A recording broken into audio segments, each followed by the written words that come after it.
This is Making Light. Julie Hurt and Kate Fogger are soul-level intuitives and animal communicators. This show is about us sharing our experiences in the hope it will help others along their path. So let's go make some light. Hi, everybody. Welcome to this week's episode of Making Light Two Humans Being. I am Julie Hurt. With me, as always, as I like to say, is Kate Foggo. We are both certified soul level animal communicators and certified soul level intuitive coaches. We do this lovely show on YouTube and your favorite podcast platform in an effort to share with you our own experiences of being intuitives and working through a lot of our negative beliefs, either with the animals or with our guides. And what we've been doing these last several months is taking a specific, what we call workaround behavior, where we look at something that we deploy to either protect ourselves or work through or understand better. There's lots of options, a negative belief. So this month of December, we're taking the workaround behavior, or just limit, I think, do we have, it doesn't matter. I was going to say there's something else we call it, this behavior of perfectionism. Anytime that we want to be perfect or feel driven to be perfect or have expectations of being perfect, that is typically a little warning sign or a protection mechanism, according to another teacher that we worked with, of a limiting negative belief. And so today we're going to look at perfectionism through the negative belief of not feeling worthy. And that is that's of all my negative beliefs, it's my quote unquote favorite. Oh, me too, totally. Yeah, because there's a whole lot there. Yeah. Say, what'd you say, Kate? It's my most obvious, or it was. Now that I'm working through it, other ones show up, but more, but totally, yeah. Not worthy. Great. Yeah. And for me, a lot of my not worthy negative belief stems from situations that I experienced between my mom and my dad. And none of this work that we do is judgmental or blames anybody or whatever. It's just more of an area to be able to. It's always your mum's fault, basically. There's no judgment or blame there at all. But someone once said that to me, one of my friends' husbands, never talk about this stuff in front of your friends' husbands. And he just sort of looked at me and like, he's not, I don't know. He actually works as an artist, and he works with people with development slow development, stuff like that. So he's very open with his emotions and tolerant and kind. But I can't even remember. It really hurt me at the time. He just said something like, "Well, when are you going to stop blaming your mum for everything?" It's like, oh man, I've not even started. But it was quite a, you lost tolerance very quickly, didn't you? This is why you don't have these conversations with people who aren't invested in you in your life story, because it very quickly sounds like a broken record, doesn't it? Because it is always about something in your childhood, and so it's bound to be your mum or your dad, because they were the people who are around you the most. They are the ones that form these beliefs. It is not that there's that song, isn't it? They fuck you, or is it a poem? They fuck you up, your mum and dad. And it is. Yeah. You're puzzled. I was trying to think. I've heard that poem, and I was trying to think of who it sounds like. It's a Scottish. I know it's a Scottish guy who does it. They fuck you up, your mum and dad. They didn't mean to, but they. I'll look it up and see if I can put it in the notes. Yeah, and I, for me, like it's more of an understanding that yes, there's stuff that happened, and I don't know why. This must be my perfectionism kicking in for not feeling worthy, because it's like I have an understanding of what we went through. I also believe, we also have this concept of soul contract. So clearly I signed up for this with them, and this was the agreements and whatnot that we had. So to have that, to be able to kind of take that step back and look at it, hopefully more from a non-biased, non-judgmental, more of like a Switzerland type of a view, just helps bring awareness so that there's compassion and understanding for what happened, what happens, how I react, why I react, so that it then can begin to loosen its hold on us. So yes. Anyway, so with the perfectionism and the not worthy, you were saying, as we were preparing for this, you were saying you had a couple examples for yourself. It's more the so I said this last week and I'll say it again. Perfectionism, like I wouldn't have thought of myself as a perfectionist. Like it's not an obvious trait in that I don't have a show home. I clearly don't take that much care of my face and my hair and my clothes. But so you have to take the spirit of perfectionism and apply it to any part of your life and just say, so it's not, I'm not an obvious perfectionist, but actually I am a perfectionist in the sense of, and this is where we stray into the not good enough bit, nothing's ever good enough. I've got to do it exactly right. If it's not worth doing, and this again, all my mother's words, if it's not worth doing right, it's not worth doing. I would get 98% in a maths exam and she'd say, why didn't, what happened, what went wrong? I came second in my year at university. I got first class honours degree in Bachelor of Science, Computer Science. And my mother said, who came first? And you're like, and now I can laugh about it. At the time, I was just irritated more than anything, but it hurts you every single time somebody doesn't recognize your achievements. I mean, you wonder why we don't recognize our own achievements, Julie, because I don't know about your background. My achievements were never recognized. They were never enough. They were never good enough. So this idea of perfectionism for me came out in a much more, in a less obvious way, in that, how I love a spreadsheet.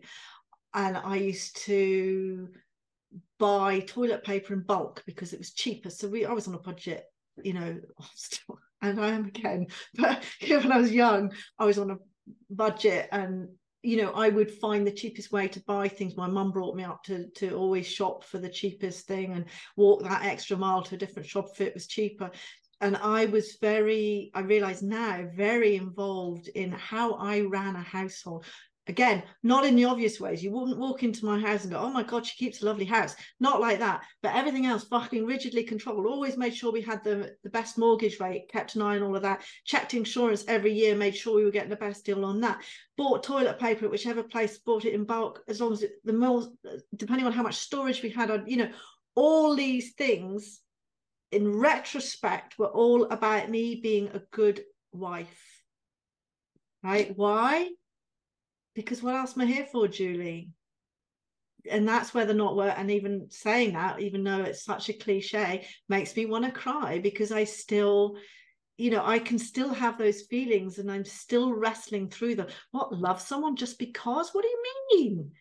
The whole world is a transaction of relationships, or is a whole network of transactional relationships. And here's what I offer you. I offer you the best mortgage rate. I offer you a clean home. I offer you healthy food. I offer, God forbid you love me just because you love me. That's where it comes from. And that's why it's so huge for me, is nearly everything I have done as an adult, I see now, has been about, here's my worth, because inherently Kate is only worth what she can do for you. Yeah. And a lot of what has happened to me, I can see, it's so interesting to me. All these little things will take place and I'm like, why am I nervous to proceed with that? Or why am I doubting myself? And it's, my guides go like, not worthy, right there. Look at you, front and center. So from a perfectionist perspective, when I was asking them today, okay, like what examples, like, because, they help us create the show, right? Our guides and our animals.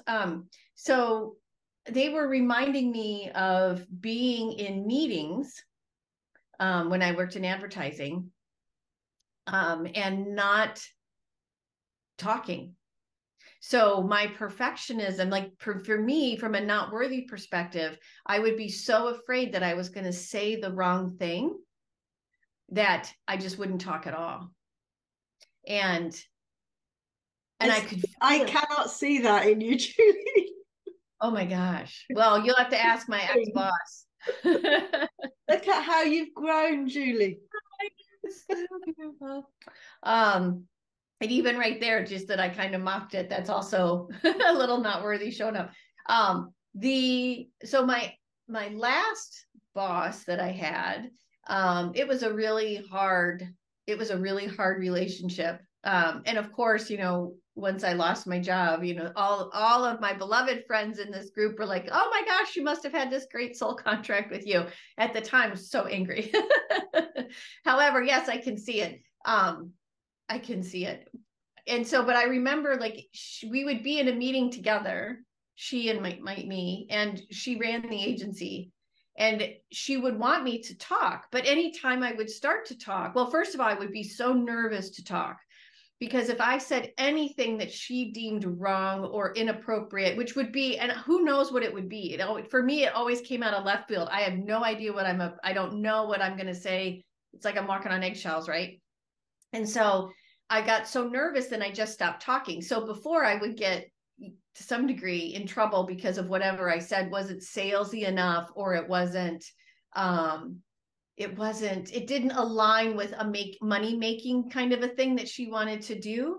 And instead I would be like, you know, some of this y'all can do yourself. You don't need to spend, you know, hundreds of dollars an hour Oh on my God, us. really, you didn't, did you? Me? No. No. Would you dare say that? No, Gary gets the same thing. Like Oh. his work is like, but you know, why don't we go? We can get you a consultant. He's like, they could just do it themselves, and it's like, yeah. So I would get in trouble with that, and then I just like slowly stopped talking at all, and then I would get in trouble because I didn't talk. Well, you know, people respect you, and you've got such a gravitas. I remember that word, and I'm like, what? I'm a dork. Like, there's no. So anyway. So that's for me, like, for the guides were just saying, like, the biggest, I guess not maybe the biggest, but like the last manifestation of perfectionism and not worthy for me was just absolute shutting down in meetings. I just wouldn't, only if I felt like I could trust you or I could relate with you. Like I had clients that I still love and keep in touch with, because we could do that. And they liked me because they liked me because I am, let's just say, fabulous. However, at the time, what I could hear them say is because I just kept it like real. Like I'm just not a bullshit kind of person. So they just were like, they just really appreciated when I would say, like, call a spade, like, no, you don't need that, but this we could really help you with if you'd let us, and that type of thing. And they appreciated that realistic aspect. So, but I just, yeah. Ugh. I just think of her. I just thought something probably, if I could wait till next week and bring up next week, it'd be better and not good enough, but I'm going to bring it up anyway. But this thing at work as well, I used to sit next to Craig. Hi, Craig, if you're watching. I don't imagine he is, but he was such a good influence on me, because Craig, not only was he like brain of Britain, but he was just a really well-balanced person. And I realize now, I didn't see it at the time, but knowing what I know now, Craig actually had loads of self-confidence in the real, genuine, don't need to prove it to anybody.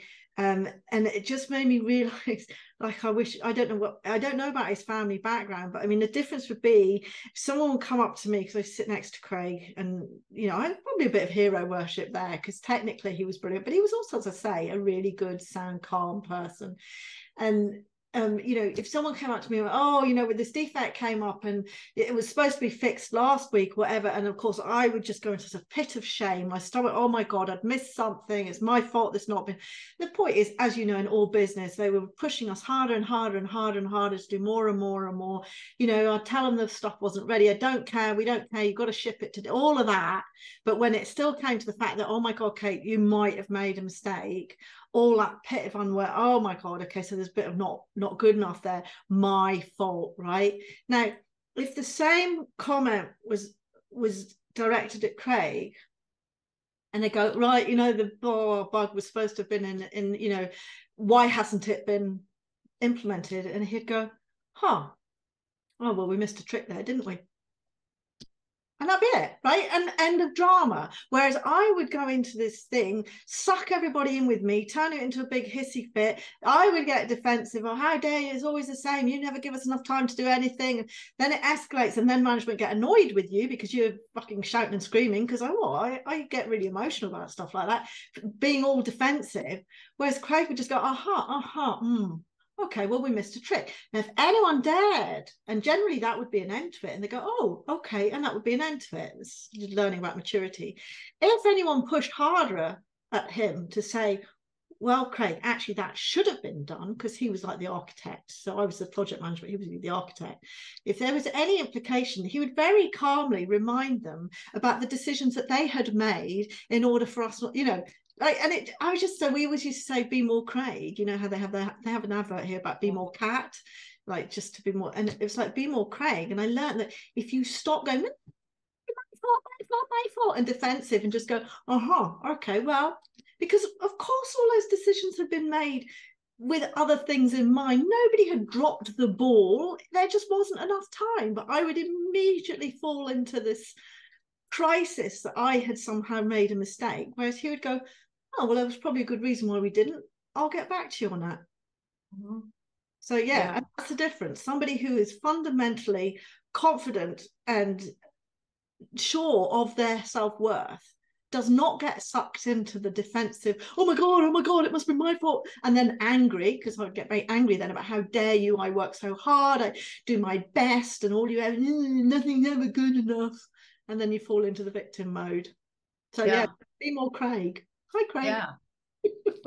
So it's reminding me too, I remember something I learned long ago, and I don't even remember, I think it was, so the first advertising agency I worked for was owned and run by two gentlemen, one of whom was the lead of it, and his name was Ron. And those of you who worked with me at that agency will remember Ron with great reverence, because he's like a Craig, such a wonderful human being, and he passed away suddenly. You know, it's one of those that when you get the notification that someone's passed away, you remember exactly where you were when they pass, or when you get notified. And I remember being on hiking with Brad somewhere in Anchorage, and somehow I had enough self-service on my phone, and I'm like, oh my, and we stopped in our track and actually just felt like the world kind of ended. Anyway, this was Ron. But he taught me, and I remember teaching it to all the people that would work with me or for me on my teams and whatnot, is always answer the question you are asked, and try really hard to not put the baggage around the question. So because we worked in account service, we dealt with clients and as well as creatives, you know, we were like the bridge between the two worlds, if you will. And so, but our clients would ask a question of, you know, why is this costing so much, would be the question. So I learned this from Ron, was the question is, why is this over? Why is this cost so much? And you can say, well, here's the scope, and, you know, and take the facts, just like you were saying Craig did. And then just, that's it. No justify. No explanation, no apology, give them what they asked for, because sometimes they are just asking, not very often. Yeah. Exactly. Yeah. Mode, and then you're giving them loads of ammunition. So if you start getting hysterical defensive about how much it costs, you're giving them then the opportunity to start picking at those decisions. Yeah. Bonds and Craigs in the world. Thank you. Right. I know. And that's really, really hard. You know, as your perfectionist from a not worthy perspective begins to kick in, you're wanting to make, this is my experience, like I would want to make the situation right and perfect. What's happening is the questions coming at me, I'm putting it through this perfectionism, not worthy filter. And I'm thinking, oh my gosh, they're probably asking this and this. And I can see, oh my gosh, if I were them and I knew if I were them and I knew what I know with their question, I would feel like I need to put all these holes, you know, fill all these holes. What I end up doing is, if it's a game, you know, if you think of it as a game of poker, I'm showing them all my cards, which you just have to answer the question that was asked and not have an agenda behind, and really listen to how they respond when you provide the answer. Yeah. And that totally is also and we've learned all this about unworthiness and starting your own businesses and that, because like I imagine for you, somebody questioning the money side of it, you're like, oh, they're going to think we're robbing them and all of that. And we've learned this about money. You don't need to explain, you don't need to justify, and people don't. It's almost like, I do get the poker face thing, and like you, most of my relationships are based on totally no bullshit, and was known and respected for that, and I'm very proud of that. But when you are in a position of business as opposed to, you know, a friendship, there are certain sort of poker faces that you have to in order to respect the business. And, you know, unless you're going to give it all away, which is our problem, you know, you actually have to learn. Like, I don't believe in bullshit, but you're right, there are some things that it's none of their business. And also you don't need to justify and explain, this is what it costs. And actually, when you go into that justifying mode, you lose credibility to some extent, where because we can all sense insecurity in other people, can't see it in ourselves as we spiral into despair, but you can see it in other people. And then that's when you start picking, well, hang on, if you said blah blah blah, you know, whereas really you should be going, that's what it costs, that's what my time is worth, that's what the business demands, that's what you've asked for, we have a certain quality that we have to maintain, all of that. And it all comes from that, this unworthiness, this need to explain and justify and defend, which is what stems from unworthiness. Yeah. And you know what you just, so when you said that, you know what the guys just showed me?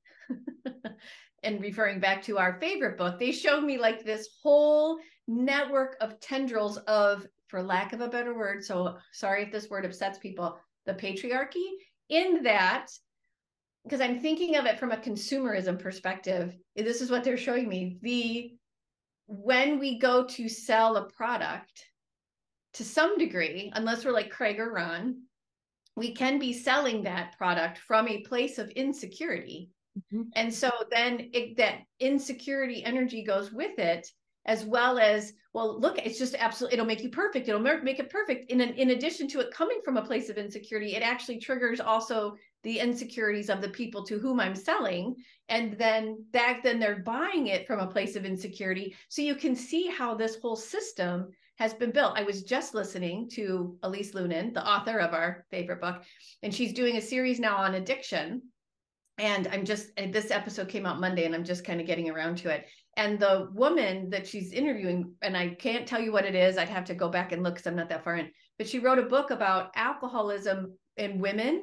And it talks a lot about how alcohol in and of itself is a whole industry complex, as well as being, and alcohol had spiritual, sacred rites associated with it, like peyote would, or I'm going to say it. What's ayahuasca? No, I'm not saying it right. Ayahuasca. Thank you. Yeah. And that all has sacred rites to it. Alcohol had that too. And then the more it became commercialized, I guess, for lack of a better word, all of that got stripped away from it. And then it becomes just socially acceptable, and it's socially unacceptable if you don't drink. And so and this is just, again, I'm at the very beginning of the interview, so I hope I'm not misquoting anything. But I just find that fascinating, because I'm like listening to this as I was getting ready to meet you here on Zoom. And I'm like, okay, I'm hearing this for a reason. Somehow this is going to come in the conversation, and here it is. Anyway, but it's just interesting to me. And then, like, I'm going to relate it to perfection. So if alcohol to some degree is sold to help us be perfect, it's really coming from a way to shield our negative beliefs of not worthy. And that's just one way. What do you mean by to make us perfect? Alcohol, many times, and this isn't the only way, but sometimes when alcohol is marketed to us. Yeah, it's a glamour thing, yes. Yes, it's shown to us as, oh, look, if you drink this alcohol, you will feel you will look like these people, you know, who are, of course, the quote unquote perfect. And I'm using air quotes for those of you that are listening. These people look perfect. And of course, you begin to judge yourself against those people, right? Yeah. There's two triggers there for me. One of the, not triggers, but things that pinged for me. One of them is, I was going to talk earlier about that. I'll come back to that, how you look. But interesting, because alcohol for me, I don't like the word recovering alcoholic because I think it's so loaded, but she talks about all that, the words, but go ahead. Technically, I think I was a functioning alcoholic, and that's why I do not drink, and it's the best decision in my life, and I have never once regretted it, not to drink, that is. But I would say that the perfectionism side for me for alcohol, you know, wouldn't be about the advertising, but quite simply about the fact that the alcohol did not make me feel perfect, but it made me stop caring. You know, so it was always a crutch. As is smoking, it's a social crutch for me, and then it becomes an addiction. But there is it actually serves a very I won't say good, because there's nothing good about addiction, but it does serve a purpose in that people with low self-worth, alcohol would allow me to function and actually be myself in situations that otherwise I would have maybe not put myself in. Mm-hmm. You know, then obviously then after a certain level of alcohol you then start talking shy. But the vast majority, I was a very controlled alcoholic. I don't think I was ever frivolous or whatever, but I wouldn't dream of socializing without alcohol. If I couldn't drink alcohol, I wouldn't go. End of story. So there's that side of it. But the other side that's interesting about the perfection and the advertising and all of that, and I was thinking about this, when you think of the pressure on society at the moment, it's all about perfectionism in how you look, and it's all about appearances. And it's almost like, might be talking out my arse, but I sort of got this prompting earlier about it. It's almost like, because we're given these opportunities to curate how we look, because there's nothing we can do to hide who we are inside. So it all becomes about what we look like, and that level of perfectionism that people aspire to look a certain way, or, even if it's, again, not your bog standard model perfect, we all have an idea of how we want to be perceived, and that's all physical. How am I seen? What sort of hairstyle do I wear? What sort of clothes do I wear? What sort of car do I drive? How big is my house? Sorry, Julie and I were talking about that earlier. Just all these things that are so superficial. But that's sort of where I think the insidious side of perfectionists come in social media, because it is all about how you're seen, and not about fucking van. Can you believe it? Sorry, I'll just ignore it. Maybe it will go away. But that's really what it is. There's so much of that, I think, in social media. And it's not just social media, because it's on telly, as you say, and advertising. Everything is about how you're seen to be. Yeah. And if you don't live up to these standards, somehow you're not worthy. Yeah. It's interesting how we, I guess when I'm thinking of this or looking at this with their help, the guides' help, we've created this whole system from places of negative beliefs. So if I look at our whole system, and it's been created by humans we're all grounded in negative beliefs, or all working through negative beliefs. And so things have been created to overcome the negative beliefs, but they've been built from a place of a negative belief. And so it just kind of perpetuates. So you can see, particularly now, as some of these systems are beginning to really be seen and to some degree crumble, I can see why. It's because people are being able to move on, move past, move through negative beliefs, or at least have an understanding of them, and therefore don't need the products. And then it's so crazy. Oh, there's something else too about, perfectionism too, from a place of not worthy, to some degree, even like sharing, because I was thinking about a conversation I'm going to have later today. And I was thinking like, oh, well, I could share this bit about whatever this thing that transpired. And I'm thinking, well, then I'm showing, like, I'm clearly going, hi, look at me. I'm not perfect. I'm not perfect. I'm perfectly not perfect. And I'm also sharing all of that in a way to show my not worthiness, meaning like, I'm going to show you how I'm not worthy of this conversation by showing you how imperfect I am. So there's also like that, to me, there's also that dynamic that my guides are like, see, that's another example. Instead of just having the conversation and not trying to show me not being worthy, or me, I don't know, just something. They were showing me going, see, there's also this other side. Oh, fun. So many things, so many opportunities. So many nuances of unworthy. Yeah.